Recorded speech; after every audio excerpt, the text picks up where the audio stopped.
Rocket League Central, the most Rocket League show to ever Rocket League. Oh, right. I'm Erica Maraki, and right next to me is Rumble Grand Champ, Brody Leaf-X-Moore. Okay, come on. Why do you think I spend that much time in Rumble? You're starting to push it right now. Anyways, we got quite the show for you. We're going to be covering one of the greatest Rocket League matches in Rocket League history in Grid Watch. Hot Shots is overflowing, and we got your memes in Breakout. So, Rocket League Season 2 is dropping December 9th. I know you've had a chance to take a look. Are there any goodies that have caught your eye so far? Yeah, so off the bat, honestly, I gotta be straight up, man. Non-standard maps. I am a big fan and proponent, and a lot of pros and other casters are starting to be on this case too right now. Is, you know, the standard Rocket League is played just in a standard map. It's just a box, right? There's nothing off about it. So these non-standard maps in the Rocket Labs, they're coming back. They were in the game before. It took them away. I'm hoping they make their way into competitive because I really want to see these maps be played in the RLCS. So you've heard us hype it up, but ready yourself for NRG versus Envy in Grid Watch.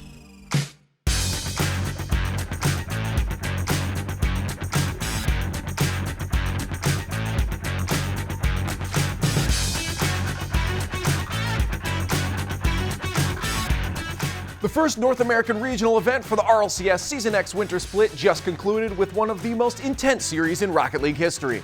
Let's take a look at the contenders and the journeys they took to reach the grand finals. From the winner's side, Team Envy stormed through the competition, trouncing almost all foes in decisive near sweeps, with one notable exception. Not even Rogue, a team which had been similarly blasting their way to the finals, could withstand their mighty momentum, finding themselves on the losing end of a crushing 0-4 defeat against Envy's mighty maneuvers. He has been an absolute brick wall for Team Envy, and it continues here in game number 4. That shot from first, denied by Atomic, rebound out, Taroko shot off the crossbar, Atomic will 50 that downfield. Envy's defense denies any chance for Rogue. This is it.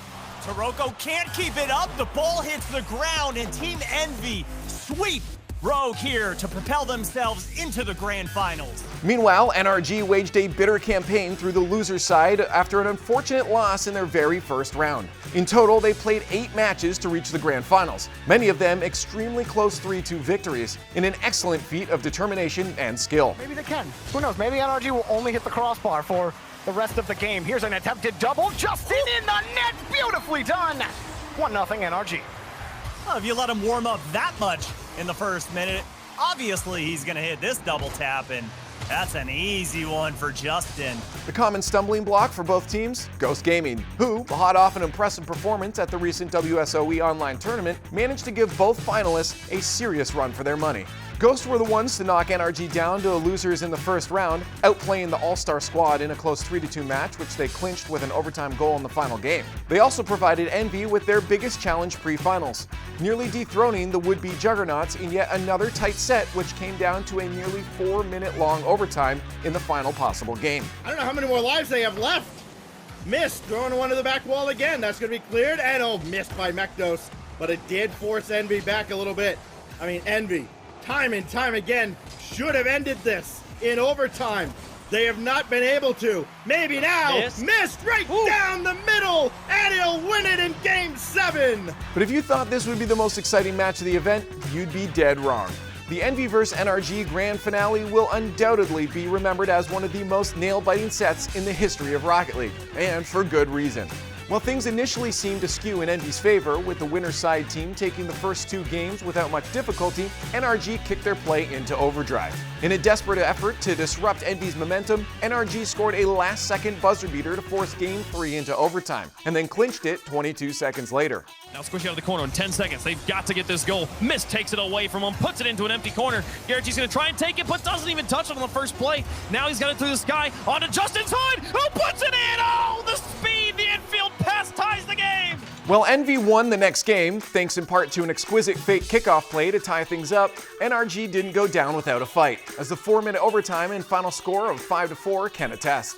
Games 5 and 6 were also forced into overtime by the determined NRG, who won both back-to-back in an explosive fashion. It all came down to a final 3-3 overtime in Game 7, with NRG on the brink of resetting the bracket until all their hopes were dashed by Turbopulsa, who decided enough was enough and took the tournament with Envy with a devastating goal nearly 3 minutes into overtime. He gets it away. We'll keep going. And both sides just breathing for a moment. Here comes Turbo on the infield pass and puts it through. Envy will take it. They become your regional champions for the winter split. Envy are the heroes of the hour, but NRG will have their chance at revenge when the second regional event takes place this weekend. So, you know this question's coming. Where does this series rank all time for you? It is real. Even though I knew it was coming, I still haven't thought about it too much. Top 10 for sure. Like, it's definitely made its way into the top 10. That was super exhilarating, super exciting. I think the fact that it was a regional pulls it back a little bit from being in one of the tops. You know, it wasn't a world situation. You know, still a lot on the line, still an incredible moment. But I'd still have to say it maybe gets into the top 5, or maybe just outside. I'm thinking back to like Dig Vitality as like an example of like a great series, and it just falls slightly behind that. So after this result, what would be your top 4 power rankings for the North American teams? That's a good question. That 4 spot's really hard. I mean, obviously you got to put in NRG and Envy off the bat. I think they've been consistent. Envy, one of the most consistent. Even if not winning everything, they're at least getting right into those top 4 every single time. So for sure it goes to them. G2's making a statement that they don't want to be in that top 4 anymore. So I'd say maybe PK edges in, and SSG I think will bounce back. All right. So we have to head over to the mecca of Rocket League, Brody's home office, and catch up with another Rocket League gearhead. Joining me here in my neon man cave, now he's gone from playing professionally to casting. It's Dude with the Nose. Welcome, man. It's good to talk to you. It's been a while. Yeah, it's been a minute. I've been gone for a little bit, making my way back now, and I'm glad to be back. Really, yeah. Hey, you know, in the center of the scene. Yeah, I want to talk about that. I want to talk. You know, obviously, again, you've gone from playing professionally, and you kind of just took some time to yourself, and now you're back. You're casting the grid with Stacks, the North American grid overtime. So you guys are kind of conglomerating everything. I'm going to get to that in a second, explain what that is to people. But for now, I just want to ask, you know, how your kind of journey's been. What have you been up to? What have you been doing? Just taking time for yourself? Have you been playing Rocket League? What's this been, last few months been for you? Yeah, so towards kind of the end of me being a pro, I was kind of getting a little burnt out on the game, I'd say, and I think that's a risk for a lot of pros. But so I kind of took a break from the game, and fairly recently I got an opportunity to get into commentary. You know, there was some collegiate stuff happening, and a caster had to drop out in the last minute, and someone I actually know from Counter-Strike, not even related to Rocket League, reached out to me. Yeah, they know I play Rocket League, and they asked if I'd be interested in filling in for a night. I said, yeah, sure. That night turned into a season, and that led to more collegiate opportunities. And then eventually, Shice reached out to me about doing the grid overtime. He thought I'd be a decent fit, and I like the format of it. Just a bit more of a relaxed, kind of less professional kind of thing. I just get to react, be myself, and have fun with it. Yeah, no, that it's interesting how it works out sometimes. Sometimes it's just like you say yes to one thing and it leads down a whole bunch of paths that you never would have realized, right? So it's fun how that works out, but it's cool and great to have you back. You know, now you're active. You're starting to do some casting here, or watching. I don't even know what to call it for the grid here. Let's explain it to the audience then. So people know the grid is a weekly $10,000 tournament that orgs put on their own broadcast. But the grid overtime is on the main Rocket League channel, and you and Stacks have been doing that. What is the grid overtime? Yeah, so the grid overtime is where we collect all the individual team streams, and we flip back and forth, trying to catch all of the action, grab all the overtime wins. And it's a way to kind of centralize the viewing experience, because a big issue last split is that every team had their own stream, and that's still the case, but it was so difficult to catch every game, to catch every team. And unless you have like 6 monitors and insane bandwidth, it can actually be impossible to catch every game happening. So what we're doing on the grid overtime is just kind of doing all the hard work for you guys. We're here watching all the games. The vibe is more or less Stacks and I chilling on the couch with chat. We're reacting. We are more often than not losing our minds. We have no idea what's going on, especially with some of the recent games. It's an absolute fiesta. So we're having fun along with the chat, just watching all of the streams that the grid has to offer. Yeah, it's interesting too, because I feel like the flow for that is entirely different than it is like casting a grid, because you guys are jumping in to see like sick goals. We have no history of that previous match leading up to that moment. So what's it like? Like, have you had to relearn kind of how to approach this kind of casting, because it's completely different than, again, watching an entire series the whole way through? Yeah, it's tough to get used to. I find play-by-play, it's kind of easy to get into. You just talk about what's happening on the screen, and yeah, sure, you have to develop quite a bit as a commentator to get used to doing play-by-play and not repeat the same things over and over. You know, there is actual skill to it, but this, because we're switching back and forth between so many different games, and we're not often allowed to spend so much time just directly focused on one individual game, it's kind of a weird transition. You have to kind of get away from relying on play-by-play and focusing in on a game, and you have to almost sit back and just relax and go with it. But it's kind of difficult to do that when the camera and all the lights are on, so it's weird getting used to it. Thank you so much for joining me. It's been a pleasure. Yeah, always a blast. Thanks, Leith.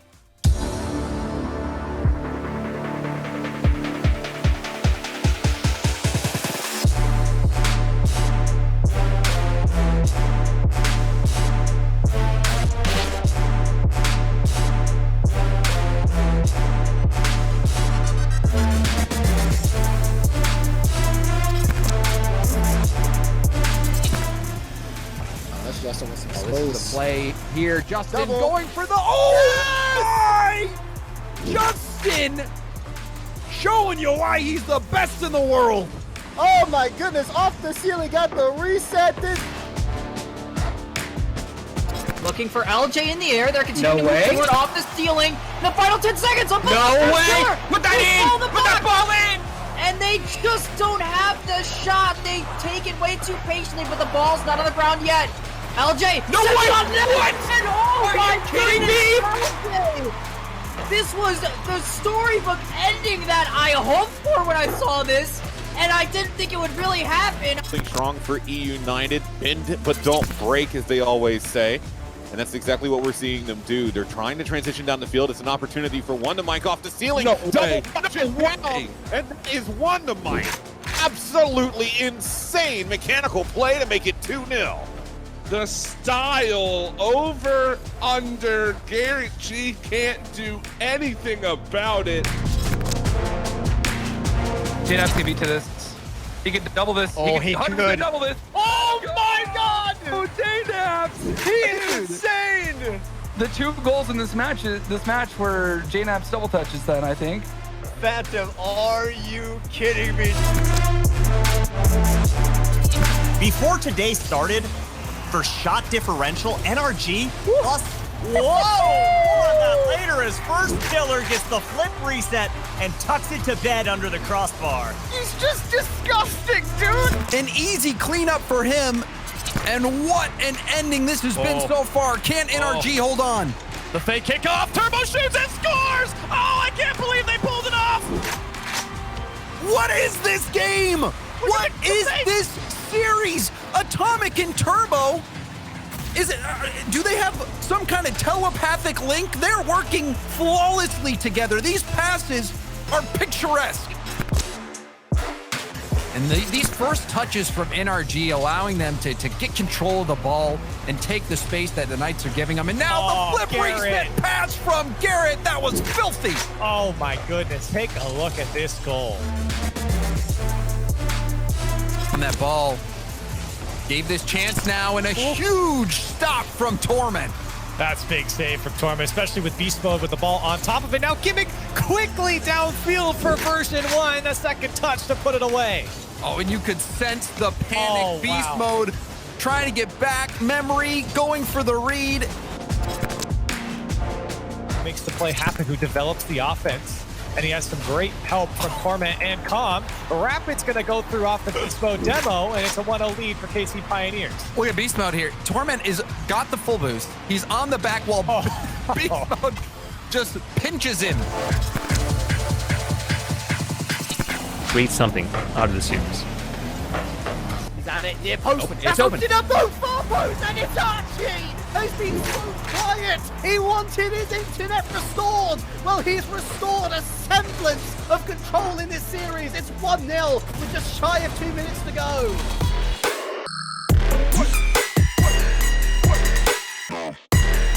I'd like to let you guys know that the 6 straight games in a row I played the other day where my teammate's own goal didn't make it into hot shots for some reason, but we got to move on because it's time for memes in Breakout. Starting us off is Are You Ranga, who thinks that fakes are getting a little bit out of hand.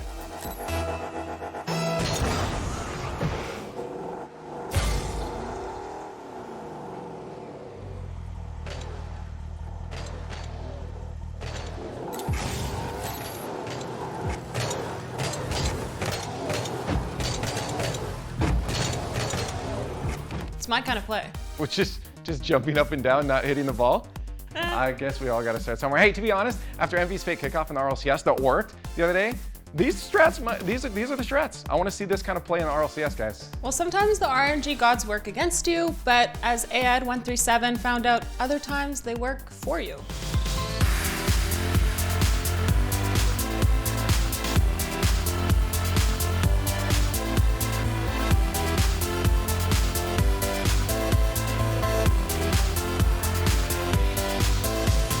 Well, this works against my strategy of playing opponents with terrible internet connections. Oh, I mean, this is just the standard Psyonix experience right now with their current state of their service. Now they're getting better, but it definitely hurts sometimes. Moving on, Juke and Jukester lives by the rules and dies by the rules.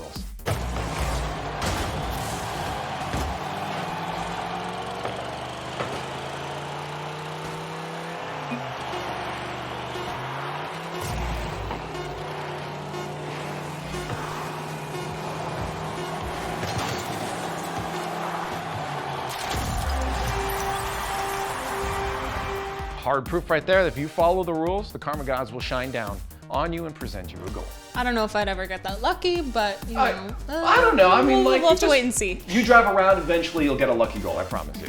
We've all been waiting for more Rocket League IRL. Mulik Alatorio provides.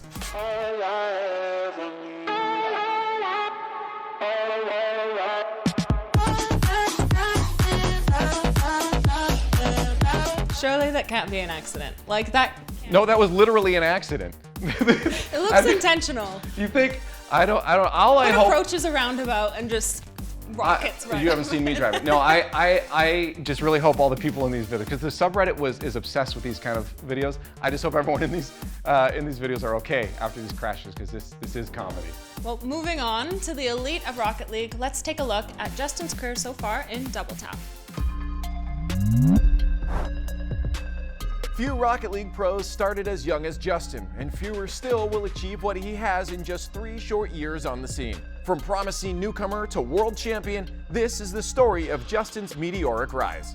It all starts with, believe it or not, NRG's utter failure at the RLCS Season 4 finals. The 2-time North American champions were faced with a humiliating dead last finish, and it was clear to the org that big changes were needed if they wanted to recapture their former glory. Their solution? Parting ways with founding member Jacob and signing a 15-year-old up-and-coming rookie, Justin, in his place. While releasing an award-winning veteran in favor of a player who was at the time barely old enough to even play in the RLCS may have seemed like a gamble, Justin wasn't exactly a nobody. His former team, Out of Style, were runners-up in the RLCS Season 4 promotion playoffs, a feat which graduated them from the lower division rival series into the big leagues on the back of Justin's incredible technical proficiency. With all this room to play, you see Out of Style really starting to come into their comfort zone. You talked about it earlier, Wave. All these passes from these players really looking for each other, really just in control. Look at these dribbles right now. And Johnny's been out of his mind, and there it is. Oh no! Oh my goodness! Justin with the mind obliteration of Allegiance. The double dribble by Johnny, passing it to Lacinio, and then Justin. Oh my God!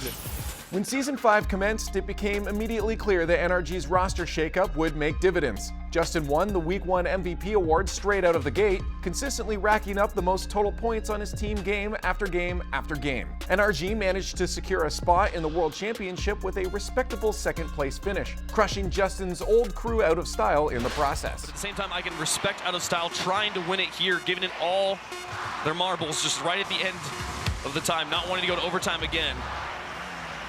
But here, can they keep this one up? They've got to dribble it all the way down to the ball's in their corner. It's gonna touch the ground. And his domination didn't stop there. While NRG was unfortunately unable to go all the way in the World Finals, Justin and co still managed to give Dignitas one hell of a fight, culminating in a ridiculous buzzer-beater goal from the prodigal player that some still regard as the greatest point in Rocket League history. NRG need this immediately. They've got the kick off in their favor. Kato tries to clear. It is almost there. It just has to hit the floor. Violet Panda puts it a long way, and it's almost there. Justin keeps it alive. Turner passes there. Bounces into the corner. NRG still around. Justin is there for the shot. Justin! Justin! This is Rocket League!